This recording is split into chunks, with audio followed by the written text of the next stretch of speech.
प्रमेय थेल्स प्रमेय के नाम से याद आती है। इसका कथन ये आपका क्वेश्चन है कि या तो इतना आएगा थेल्स प्रमेय लिखिए, या फिर ये कथन दिया हुआ होगा पूरा।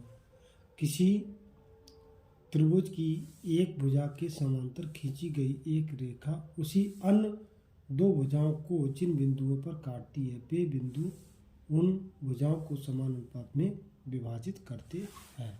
ये कथन हो गया, तो इस नाम से आ जाएगा थेल्स प्रमेय के नाम से, या ये कथन यानी स्टेटमेंट दे रखा हो। त्रिभुज एबीसी में ए बी सी एक त्रिभुज दिया जिसमें बीसी से समांतर डीई एक रेखा खींची है, डीई रेखा खींची है। तो क्या दिया त्रिभुज एबीसी में? बीसी के समांतर डीई, बीसी के समांतर डी जिसमें डीई ए बी को डी पर और ए सी को ई पर काटती है। बी सी समांतर डी, ये आपको दे रखा है। सिद्ध करना है। क्या सिद्ध करना है? सिद्ध करना है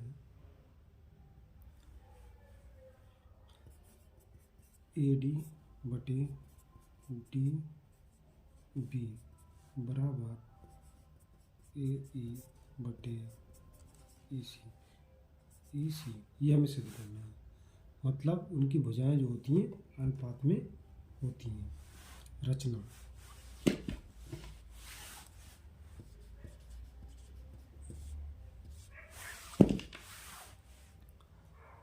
रचना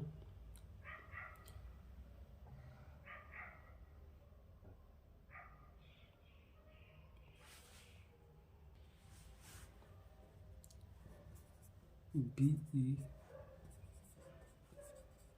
और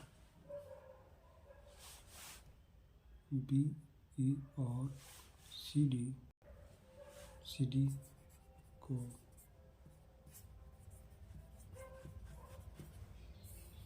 मिलाया, बी और सी डी को मिलाया। D G perpendicular A C और E F perpendicular A B. सबसे पहले आधार हम इस त्रिभुज में ए बी के लिए ये वाला ले लेंगे। तो इसमें ए बी के लिए त्रिभुज ए डी ई का क्षेत्रफल बटे त्रिभुज डी ई बी का क्षेत्रफल। तो त्रिभुज का क्षेत्रफल क्या होता है? 1/2 लंब इंटू आधार, तो 1/2 लंब एफ ई बटे ए डी, एफ ई बटे ए डी।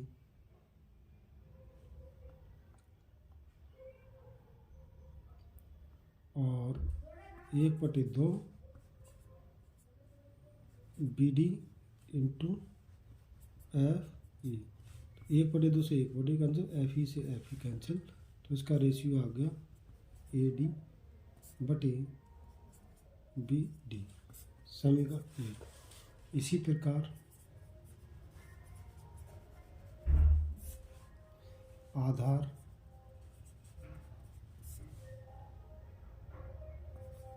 ए सी के लिए, आधार ए सी के लिए त्रिभुज ए ई डी का क्षेत्रफल बटे त्रिभुज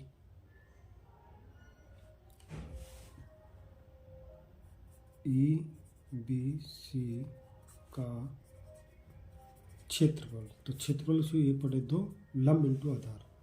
तो इसमें लंब हमने डाला है शीर्ष इससे, तो 1/2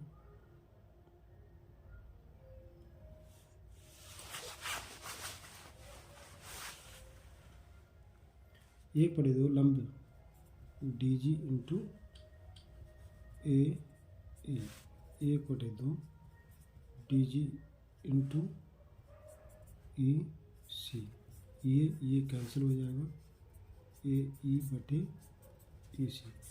समीकरण 2। तो समीकरण 1 व 2 से, समीकरण 1 व 2 से तो मान बराबर कर दो, A D upon B D बराबर ए ई अपॉन ए सी।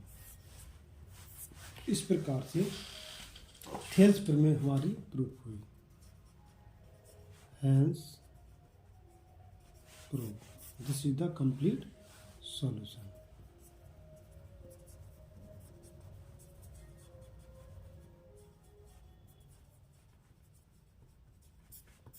तो ये कंप्लीट थ्योरम प्रूफ हो गई। थेल्स प्रमेय वेरी वेरी इम्पोर्टेंट है 2024 के हिसाब से। थेल्स प्रमेय वेरी वेरी मोस्ट इम्पोर्टेंट, ये आप लोग ध्यान से कर लें। थेल्स प्रमेय के लिए बहुत ही इम्पोर्टेंट है। त्रिभुज पी क्यू आर में एस टी समांतर